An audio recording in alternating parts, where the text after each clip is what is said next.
My legitimate older sister secretly switched the selection list in order to marry the crown prince. She thought the crown prince was the future emperor, but didn't know he was a lunatic. I looked at her smug face and voluntarily knelt before father and mother. Your daughter is willing to marry that disabled old general. Mother breathed a sigh of relief and praised me for being sensible. Mother gave all my dowry to my legitimate older sister.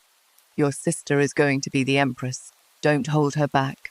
I smiled and agreed. Without any complaint, on the day of entering the palace, my legitimate older sister wore the phoenix coronet and red robe, mocking me for my bitter fate. Half a year later, the crown prince's rebellion failed, and he was publicly executed by slow slicing. My legitimate older sister, as the crown prince's consort, was to be sent to the military camp as a convict laborer. And I, sitting in the old general's arms, became the most noble titled lady in the capital city. My legitimate older sister knelt in the mud, clutching at my skirt hem, begging for help. I looked down at her, my tone gentle. Sister, you switched the list yourself. This suffering, you have to bear it yourself. Ah, yow, I switched the list. Don't blame sister for being cruel. Shen Mingju threw the selection card with my name written on it into the charcoal basin. Flames instantly curled up, burning that thin piece of paper to ash. She wore a pomegranate skirt embroidered with gold thread, looking down at me from above. The crown prince is a cloud in the sky. You, a concubine's daughter born of a stable hand, aren't worthy of such fantasies. I knelt on the cold brick floor, head lowered, hiding the mockery in my eyes. In my previous life, it was the same. She schemed her way into the palace, only to discover that the crown prince, who appeared gentle as jade on the outside, was actually a lunatic who took pleasure in torturing women to death. And I was stuffed into the sedan chair of old General Lu Zhen. Everyone thought Lu Zhen was a cripple who wouldn't live past 3 years, but no one expected that he would not only survive, but become the anchor that determined the succession of imperial power. Shen Mingju suffered endless torment in the Eastern Palace, and finally died in a dried-up well in the cold palace. Before dying, she clutched my hand, her eyes full of venomous resentment. She said, Shen Qingyao, if I could do it over, I would definitely take your life in exchange. Now she has gotten her wish. Sister is right. Someone of my status truly cannot aspire to the Eastern Palace. I obediently kowtowed, my voice trembling with just the right amount of fear. Seeing me so pathetic, Shen Mingju laughed even more triumphantly. She extended her finger painted with rouge, lifting my chin. Good that you understand. Father has already promised you to the Lu family. That Lu Zhen may be a bit old and a cripple, but at least he is a second-rank general. Marrying him will fulfill our sisterly bond. I listened to the howling wind outside, but my heart was unusually calm. Old General Lu Zhen, that man who killed countless on the battlefield, yet after marriage was afraid even raising his voice would frighten me. This life, it is my turn to protect him. When father entered the room, he still carried the rank smell of the stable on him. He was originally just a lowly stable hand, but because he saved the old marquis, he was granted a surname and became a steward in name only, but he always thought himself to be somebody important. Mingju, is the matter settled? Father didn't even glance at me and walked straight toward Shen Mingju. Shen Mingju took his arm and said coquettishly, Father, Ayao has agreed. She is willing to go to the Lu family in my place. Only then did father glance at me sideways and snort through his nostrils. Good that you know your place. Although General Lu is crippled, his family is well off. You won't lack food or drink there. Mingju is going to be the empress. Our whole family's hopes rest on her. Your dowry, I've already had someone move it to Mingju's room. I raised my head and met father's calculating eyes. Father, your daughter has no complaints. As long as elder sister is well, your daughter is willing to do anything. Mother emerged from behind the screen, holding a string of prayer beads in her hand. She was the matriarch of the Shen family and also Shen Mingju's birth mother. The way she looked at me was like looking at a pile of ice or trash. Since you are willing, go kneel in the ancestral hall and pray for your sister's blessings. Before the selection, you are not allowed to step out of your room, lest you clash with your sister's noble aura. I obediently stood up and withdrew from the main hall. As I passed by the courtyard, I saw several servants carrying the rosewood chest that used to be mine into Shen Mingju's room. Inside were the only keepsakes my birth mother left me, a few old clothes and a pair of jade bracelets of poor quality. Shen Mingju glanced at them with disgust and casually tossed them to the maid beside her. Why bring this junk to my room? Throw it to the back mountain to feed the dogs. I clenched my fists tightly inside my sleeves, nails digging deep into my palms. Shen Mingju, go ahead and take everything. In that golden cage at the Eastern Palace, there are plenty of surprises you never imagined. Everything you took from me, you'll soon spit back out with interest. On the wedding day, the Shen family was decorated with lanterns and festive colors. Shen Mingju's bridal procession was personally led by the crown prince. Queen bare a palanquin, red silk covering the entire street. She sat in the palanquin, and even through the veil you could feel her wild joy. As for me, I was carried out through the side door. Only 2 old servants followed me, not even a proper wedding attendant. The Liu family's bridal sedan waited at the alley entrance, looking rather desolate. Miss Shen, please board the sedan. The Liu family's steward was a one-eyed man who spoke in a muffled voice. I lifted my skirt and stepped into the bridal sedan myself, no relatives to see me off, no lively firecrackers. The sedan swayed and rocked through the capital city's marketplace. I heard people on the roadside talking. Is that the concubine-born daughter from the Shen family? The one who married that living corpse Lu Zhen? Exactly, the legitimate daughter of the Shen family entered the Eastern Palace, while these 2 sisters' fates are truly worlds apart, one in heaven, one on earth. I sat in the sedan chair listening to these words, the corners of my mouth curling into a slight arc. Heaven and earth indeed clearly separated. It is just too early to say who is in heaven and who is on earth. Arriving at the Liu residence, there was no wedding ceremony. The steward led me directly to the bedroom in the back courtyard. The room was filled with a heavy medicinal smell, mixed with a hint of aged rust. Lu Zhen sat in a wheelchair, his back to me. His hair was already half white, his shoulders broad yet appearing somewhat dejected. The young lady from the Shen family. His voice was hoarse, as if ground over gravel. Yes, Shen Qingyao greets the general. I stepped forward, gently kneeling at his feet. He turned around, that face covered in knife scars appearing somewhat menacing in the dim candlelight. The Shen family is quite willing, sending a delicate young lady like you here to keep vigil for a living widow. He stared into my eyes, his gaze devoid of warmth, only a kind of indifference that had seen through life and death. I didn't avoid his gaze, instead reaching out my hand, gently placing it on the blanket over his knees. General, Ayao isn't afraid of hardship, only afraid of having no one to cherish her. Lu Zhen froze for a moment, then let out a cold laugh. He suddenly threw off the blanket, revealing those twisted, withered legs. Feel sorry for me. Look at these useless pieces of wood. What is there to feel sorry about? Shen Mingju entered the Eastern Palace. Yet you can only stay here serving a cripple. Don't you resent it? I raised my head, looking at those eyes filled with hostility. Can resentment fill my stomach? General Ayao only seeks stability. I got up and began tidying the room with practiced ease. In my previous life, I had also taken care of him like this. I knew which of his wounds would ache to the bone on rainy days. I knew he liked his Longjing tea half-cooled. I also knew the dagger hidden under his pillow was meant for taking his own life when he could no longer endure. Lu Zhen watched my busy figure, his gaze gradually becoming complicated. You are bolder than I imagined. I turned around and gave him a faint smile. From now on, Ayao will be the general's courage. Late at night, Lu Zhen was sound asleep, breathing heavily. I sat on the footstool, and by the faint moonlight, looked at those crippled legs of his in the previous life. Everyone thought his legs were crippled by enemy troops, but I knew it was the imperial family who put tendon-severing powder in his wine to reclaim military power. I gently pressed his acupoints, my movements extremely light. Suddenly, Lu Zhen's toes moved slightly, though barely noticeable. I caught it, my heart shook violently. In my past life, he never managed to stand up until his death. Could there be a turning point in this life? Just then, Lu Zhen suddenly opened his eyes and grabbed my neck. His strength was astonishingly great, and his eyes were filled with blood-red killing intent. What are you doing? I gasped for air with difficulty, pointing at his legs. General moved. Your legs can be saved. Lu Zhen's hand suddenly froze. He stared deadly at his own feet, his face full of disbelief. He released his hand and his whole person fell into a strange silence. After a long while, he suddenly laughed in a low voice, his laughter carrying a chilling madness. "Can be saved, Shen Qingyao. Do you know what you are saying?"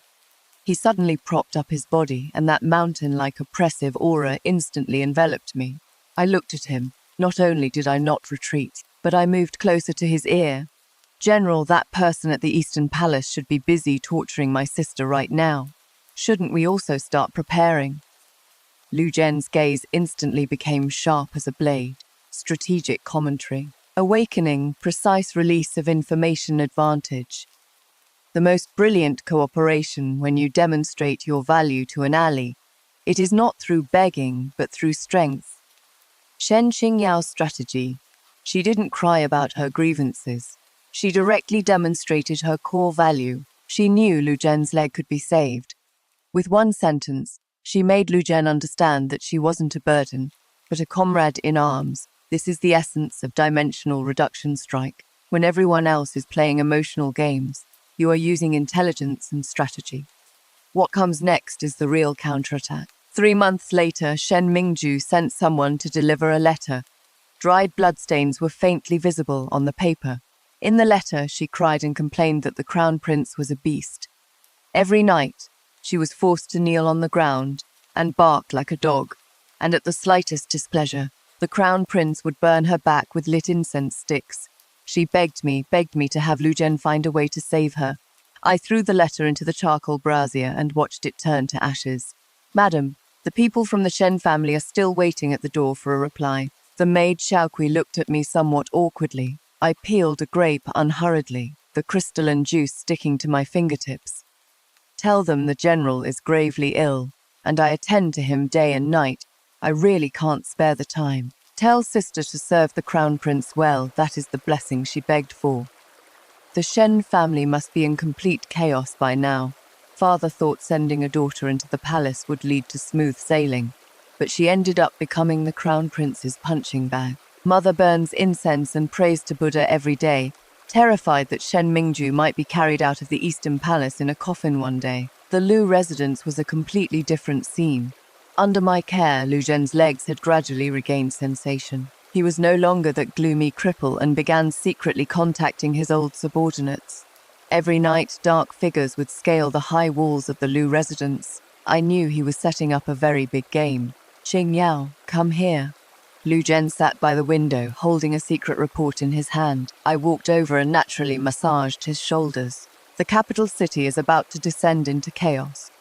He turned his head to look at me, his eyes carrying a trace of tenderness that even he hadn't noticed. The Crown Prince has allied with his maternal relatives, planning to force the abdication at the Double Ninth Festival. I stopped what I was doing. "So what does the general plan to do?" Lu Zhen let out a cold laugh and suddenly stood up. "That is right." He stood up. Though still a bit unsteady, he stood straight. "If he wants to force the abdication, I'll send him a grand gift. The Shen family will also be on that gift list." Looking at his tall figure, I felt only satisfaction. "Shen Mingju, you think switching the list will make you empress? You'll only become the most miserable sacrifice in this power struggle. On the day of the Double Ninth Festival, the capital city number ***. Shen Mingju sent word through someone, saying the Crown Prince would legitimize her at the banquet and make her the true Crown Princess. She even had someone specially deliver an invitation, specifically naming me to attend the ceremony. "Ah Yao, the life sister is living now is beyond your wildest dreams." She wrote this sentence on the back of the invitation, the handwriting flamboyant, revealing a crazed smugness. I looked at that line of text and smiled. Has she really gone mad, or is she just hypnotizing herself? Going. Lu Zhen changed into a dark-colored outfit, his horse-cutting saber that hadn't been unsheathed in years hanging at his waist. "Going, of course we're going." I straightened his collar for him. "Wouldn't it be a shame not to go see sister's glorious moment?" At the palace banquet, the atmosphere was terrifyingly eerie. The Crown Prince sat in the high seat, eyes sinister, toying with a jade cup in his hand. Shen Mingju sat beside him, heavily made up, trying to conceal the bruises on her face. When she saw me walk into the hall with Lu Zhen on my arm, A flash of intense hatred crossed her eyes. Well, well, if it isn't my dear little sister and that crippled brother-in-law. Shen Mingju stood up, her voice shrill. Shen Qingyao, look at this hall. Look at this gold-lacquered dragon throne. All of this should have been yours. What a pity you don't have that fate. The crown prince glanced sideways at Lu Zhen and let out a contemptuous sneer. General Lu, I heard you can't even stand steadily anymore. Why are you here joining in the fun? Lu Zhen sat in his seat, his face dark as water, not saying a word. I gently held his hand, feeling the thick calluses on his palm. Sister, when it comes to fate, no one knows until the very end. I picked up my wine cup and raised it slightly toward Shen Mingju from afar. Just then, earth-shattering shouts of battle suddenly came from outside the hall. The crown prince's face instantly turned wildly ecstatic as he violently smashed his jade cup. Attack! A group of imperial guards rushed into the great hall, their long swords pointing directly at the old emperor on the dragon throne. Shen Mingju was so excited her face turned completely red. She grabbed the back of her chair and shrieked, kill them all. I'll be the empress. However, when those imperial guards charged halfway, they suddenly turned their weapons around. The leading general reversed his sword and directly beheaded the guard beside the crown prince. You've all gone mad. I am the crown prince, the future emperor. The crown prince screamed in terror, his voice cracking. At the entrance of the great hall, the heavy wooden doors were slowly pushed open. Lu Zhen stood up. He walked step by step toward the center of the great hall, each step steady and powerful. In that instant, the entire hall fell deathly silent. Shen Mingju's eyes widened, her trembling finger pointing at Lu Zhen. Your legs. Aren't you crippled? The old emperor sat on the dragon throne, a trace of relieved smile appearing on his aged face. Minister Lu, you finally returned. Lu Zhen walked to the dragon throne and knelt on one knee. Your subject has fulfilled his mission. So it turned out, all of this was a setup.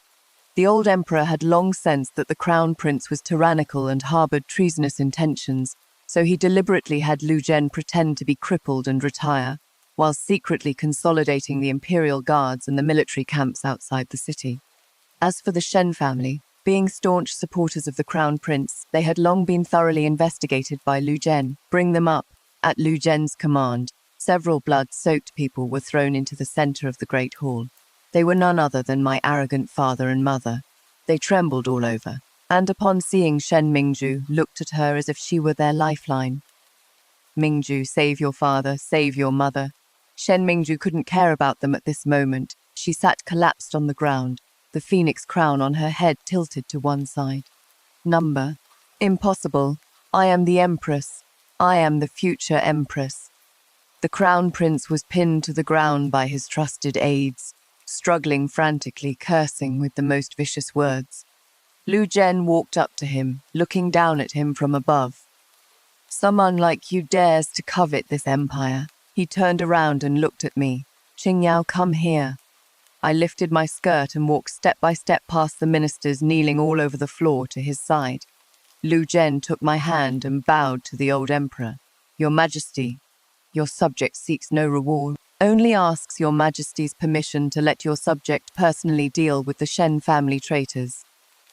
The old emperor waved his hand. Granted. Strategic commentary, reckoning, perfect reversal, and systematic strike. The most shocking comeback. When everyone thought you were the weak one, you had already controlled the entire game. Lu Zhen plus Shen Qingyao's ultimate gambit. They used feigning weakness to paralyze all enemies. They used time to gain absolute advantage. They used precision strikes to complete a flawless reckoning. Shen Mingju's ultimate irony. She thought she had seized the empress position, not knowing that position itself was a trap, and Shen Qingyao, with the most cowardly posture, completed the most powerful counterattack. What comes next is the true endgame. In the Shen family's dungeon, it was cold and damp. Shen Mingju was locked in the deepest part. Her luxurious clothes had turned into tattered rags. Seeing me walk in, she lunged at the iron bars. Shen Qingyao, you fucking bitch. You are the one who ruined me. You deliberately didn't tell me Lu Zhen was faking it. You deliberately watched me jump into the fire pit. I crouched down, looking at her face twisted with rage. Sister, you were the one who switched the list. You were the one who chose this path. Back when you were scrambling to marry the crown prince, you didn't say things like this. I pulled out a bronze mirror from my chest and held it in front of her. Look at yourself now. Where is even a trace of the empress left? Shen Mingju looked at herself in the mirror, suddenly screaming crazily, slamming hard against the iron bars. Father and mother knelt in the cell next door, desperately slapping their own faces. Our father was wrong. Father was a confused old fool. You are a good daughter of the Shen family. Save us. Go beg the general. I stood up, patting the dust off my skirt. Father, you used to say that sister was going to be empress. Told me not to hold her back. Now sister's being exiled, and you, as her closest family, should of course go with her to look after her. It is called keeping the family together. Isn't that nice? After hearing this, Father couldn't catch his breath and passed out on the spot. Mother collapsed on the ground, muttering retribution over and over. Walking out of the dungeon, the sunlight was a bit blinding. Lu Zhen stood waiting for me at the entrance, holding a cloak in his hands. All taken care of. I nodded, obediently letting him fasten the cloak around me. General, where are we going next? Lu Zhen mounted his horse and reached out his hand to me. To receive the imperial decree, the old man wants to hand over the empire to me. Tell me, should I accept or not? I grasped his hand and leapt onto the horse with his help. If the general wants to accept, I will accompany the general as empress. If the general doesn't want to accept, I will accompany the general wandering the world with sword in hand. Lu Zhen laughed heartily and spurred his horse forward.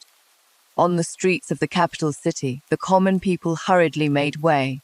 Behind us, Shen Mingju was being tied to the back of a prison cart, like a stray dog walking toward the ending she deserved. The day Shen Mingju was sent to the military camp, I made a point to see her off. She was locked in the prison cart, her hair a mess like a bird's nest, her face covered in filth. The once arrogant, legitimate daughter of the Shen family was now worse off than a beggar on the roadside. Shen Qingyao, just kill me. Kill me. Her voice was hoarse, her eyes filled with the deathly aura of despair. I stood on the city wall looking at her. Kill you. That would be too easy on you, sister. The days in the military camp are long. You need to live well and watch how I live my life. The prison cart slowly moved away, her wails disappearing into the wind and sand. Father and mother were sentenced to exile for participating in the rebellion. Before leaving, they wanted to see me one last time, but I refused. From the moment they decided to swap the name list and push me toward that crippled old general. I no longer had parents. 3 months later, the old emperor abdicated. Lu Zhen ascended the throne, changing the country's name to Zhen. He held my hand as we walked step by step to that supreme position. Civil and military officials knelt all over the ground, shouting, "Long live." I sat beside him, looking at this picturesque realm. Any regrets? Lu Zhen asked me in a low voice, his eyes hiding emotions only I could understand. I shook my head, following the general. A Yao has never regretted it. Just then, a guard rushed into the hall and knelt on the ground. Your Majesty, Her Majesty the Empress, something has happened. Lu Zhen frowned.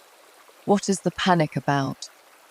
Shen Mingju, she killed a captain in the military camp, stole a horse, and is fleeing toward the capital city.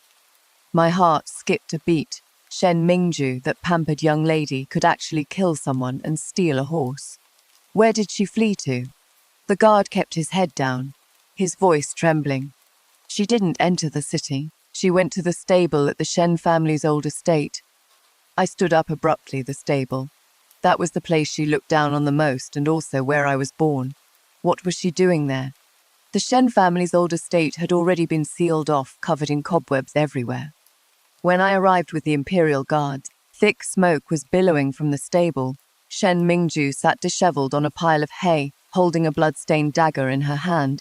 At her feet lay an old man who had already stopped breathing. It was actually Father. Wasn't he exiled? How could he appear here?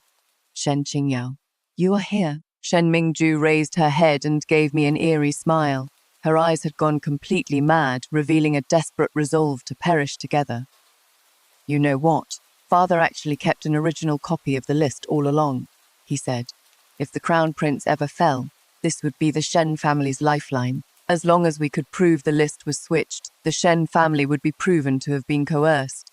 She giggled, laughing until tears streamed down her face. What a shame he didn't get the chance to bring it out before I came back. I looked at Father's corpse on the ground, feeling no sorrow in my heart, only a chill. Where is the list? Shen Mingju waved the stack of papers in her hand, then threw them into the nearby fire without hesitation. Burned.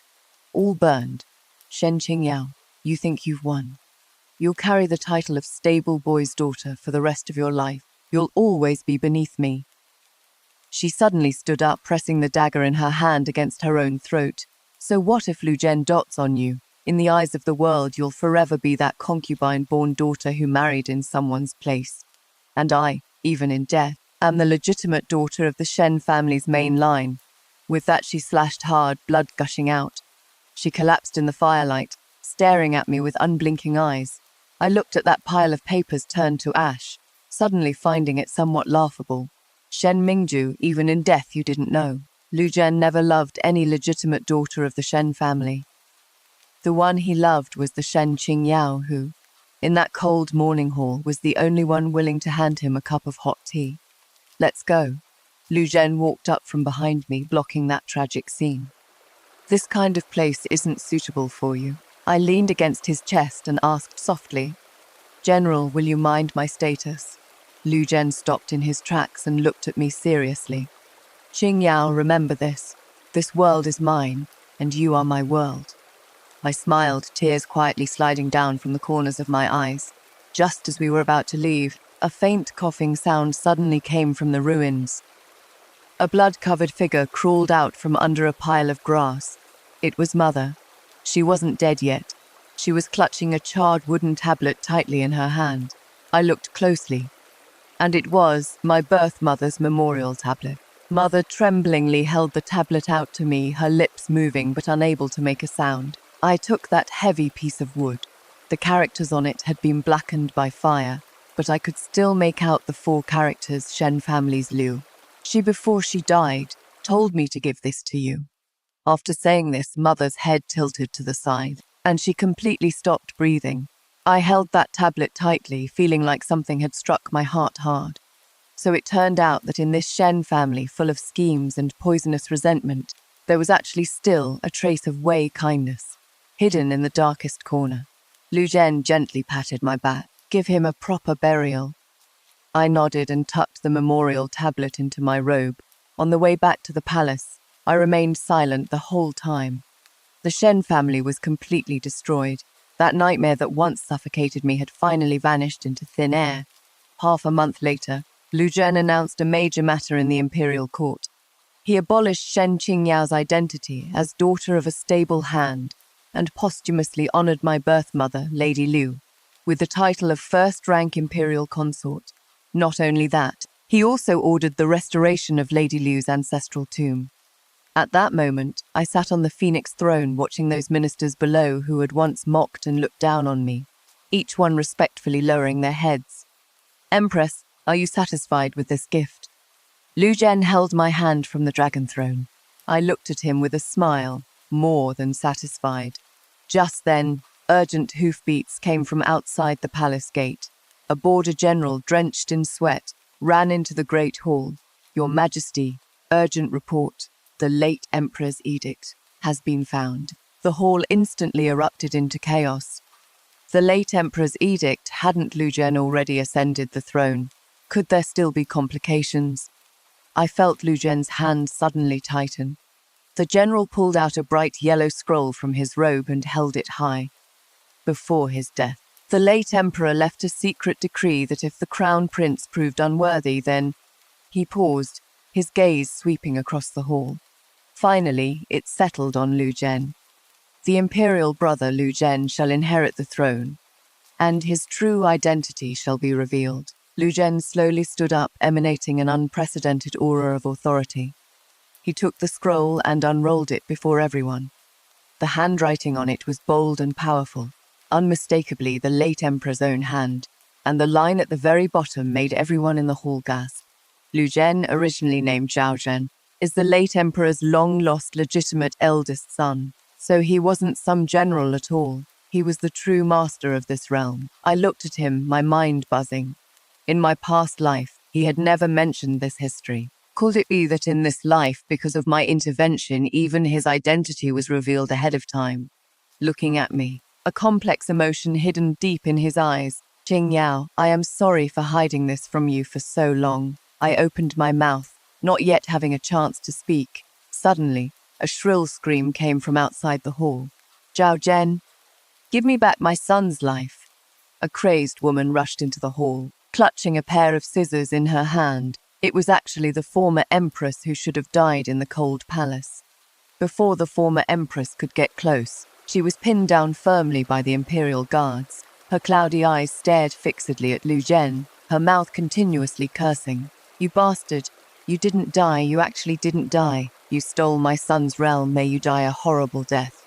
Lu Zhen looked at her coldly, not a ripple of emotion in his eyes. When you poisoned my mother and threw me into the wolf pack, did you ever think this day would come? Your son Zhao Sergio, Crown Prince's, was cruel and merciless. He deserved to die. He waved his hand, signaling to take her away. No, you can't kill me. I am the Empress Dowager. I am the Empress Dowager. The former Empress's screams grew fainter and fainter, finally disappearing behind the heavy palace gate. The great hall fell into deathly silence once again. The ministers knelt down one after another, this time burying their heads even lower than before. Long live your majesty. Long live, long live. Lu Zhen turned around and sat back on the dragon throne. He pulled me into his arms and, in front of all the ministers, kissed my forehead. Qing Yao, this empire will rule it together. Looking at him, the last trace of doubt in my heart dissipated. Who cares if he is a general or a prince? Who cares if I am a concubine's daughter or an empress? As long as this man is still by my side, this life is worth it. Half a year later, news came from the military camp that Shen Mingju had fallen off a cliff while fleeing and was devoured by wild dogs, leaving only a skeleton behind. When I heard this news, I was sitting in the imperial garden trimming peonies. Sunlight fell on me, warm and cozy. Empress, what are you thinking about? Lu Zhen wrapped his arms around my waist from behind, his chin resting in the hollow of my shoulder. I put down the scissors and leaned into his embrace. I am thinking, if Shen Mingju hadn't switched the name list back then, what would things be like now? Lu Zhen chuckled softly and kissed my earlobe. There are no ifs. Because no matter where you are, I will snatch you back. I turned my head and met his affectionate eyes. Really? Lu Zhen didn't answer, but directly sealed my lips. The wind blew through the garden, petals dancing in the breeze. All that bloodshed, betrayal, and poisonous resentment completely vanished with that fire. What remained was only this prosperous glory, and in my hand, the memorial tablet engraved with my birth mother's name, now repaired. Sister, look, you switched the list, so you finished eating the bitterness, and this sweetness, I've claimed it. All right, all you rational thinkers, the story ends here. Time for a summary. Core game theory logic. The essence of this story isn't about revenge, but about precise resource redistribution. When I constructed this story, the core idea was to let readers experience ultimate release through ultimate oppression. Shen Qingyao's victory wasn't by luck, but by calm judgment, precise execution, absolute patience, and Shen Mingju's failure wasn't because she wasn't smart enough, but because she was too greedy, she was too short-sighted, she was too self-righteous. This is the essence of dimensional reduction strike when everyone else is playing emotional games. You are using strategy when everyone else is scrambling for superficial glamour. You are holding the real chips. All right, story's over. If you like this oppression release narrative rhythm, remember to follow me.